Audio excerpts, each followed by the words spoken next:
Hey, Presley, what did you want to get out of the day, and kind of how did the day go for you, and what did you want to kind of focus on outside of whatever you learned at the combine specifically? Yeah, just to show, really just to show my skill set again. Like, why not, do it again? Show all these scouts, coaches, and GMs what I can do one more time.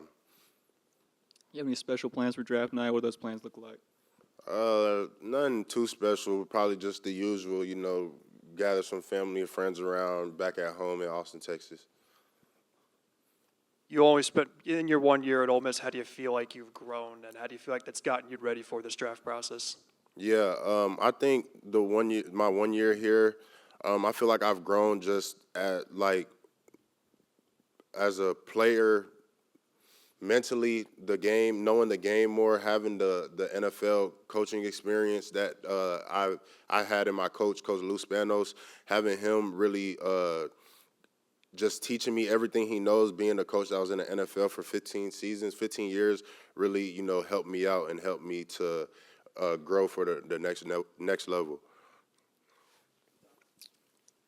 You said on the SEC Network broadcast a few teams have been interested in you. I just want to ask how those conversations were and what kind of player would those teams get if they draft you? Yeah, the conversations usually are pretty much the same.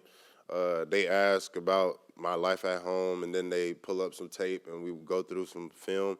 And you said what would the teams be getting? Yeah, like what kind of person are they? Yeah, as a person, I would just say I was raised in a Nigerian household, you know what I'm saying? So we was raised heavy on respect. Like, that was a big value. So just a respectful young man that knows how to talk to people, knows how to go about things the right way, a good person. But I do want to say what type of player they'll be getting. I think they'll be getting a game changer, you know what I'm saying? Because I feel like I'm a game changer. Whenever I'm in the game, I think I can really change the game for teams. Like, if you go back at games this past season, whenever a big moment is needed on defense, a sack, a TFL, I feel like that's when I show up the most. Let's say up top, you had the Senior Bowl, you had the Combine, you had Pro Day. How do you think, being in front of NFL eyes for those three opportunities, how do you think you've grown from each one? And, what are you most looking forward to at the next level?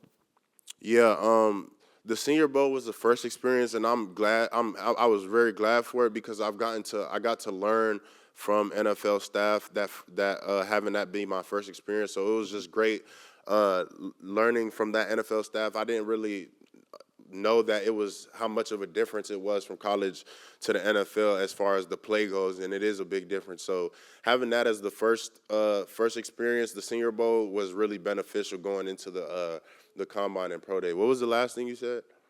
Just talking about building on each one, and then what are you most looking forward to at the next level? Most looking forward to, man, probably just playing in an NFL stadium. I've never been inside of an NFL. Well, I have been inside. I've never went to an NFL game. So the first NFL game I go to is going to be the one I play in.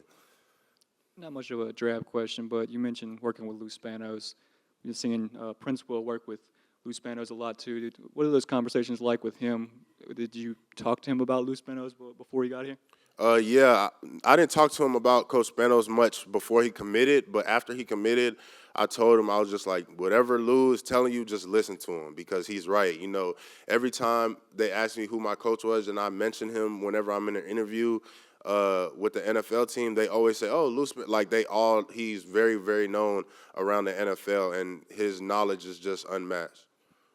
What do you like about this Ole Miss team next year? Losing a lot, but obviously your brother's here now, and Austin's taking over for Jackson. What do you like about Ole Miss moving forward, and what would your advice be to those guys that are coming up and they're about to be in this process as well, right, about how to handle it? Yeah, this Ole Miss team coming up, I think the coaches did a great job of filling in the spots that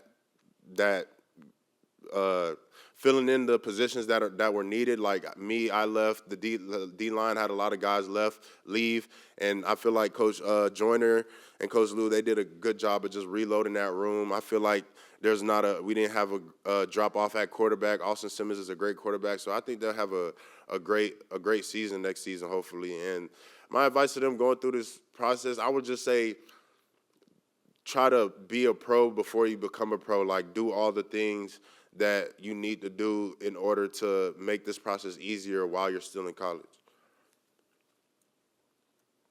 Hey, Princey, so my question is more so on the, when it comes to the agency side. I mean, agents, of course, they play a major role. You're trusting them to really serve your best interests as a player. So when it came to selecting representation, what were you looking for? What were you looking for in representation? Yeah, I was just looking for like someone who was genuine.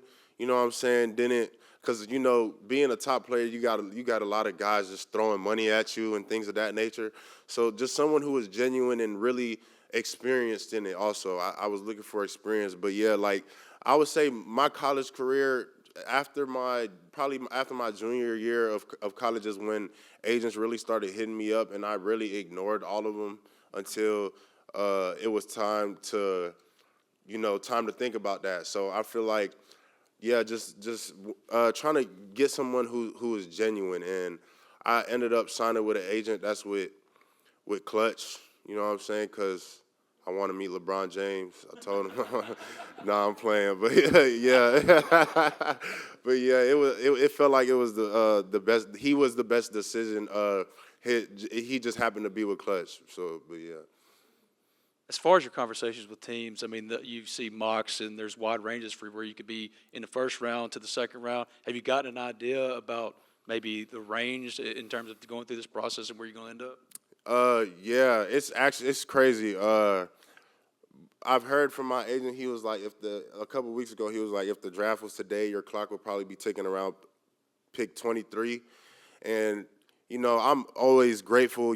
God is so good that I've been blessed in this position. But yeah, 23 and on, I would say from now, who knows what can happen though from now until the day of the draft.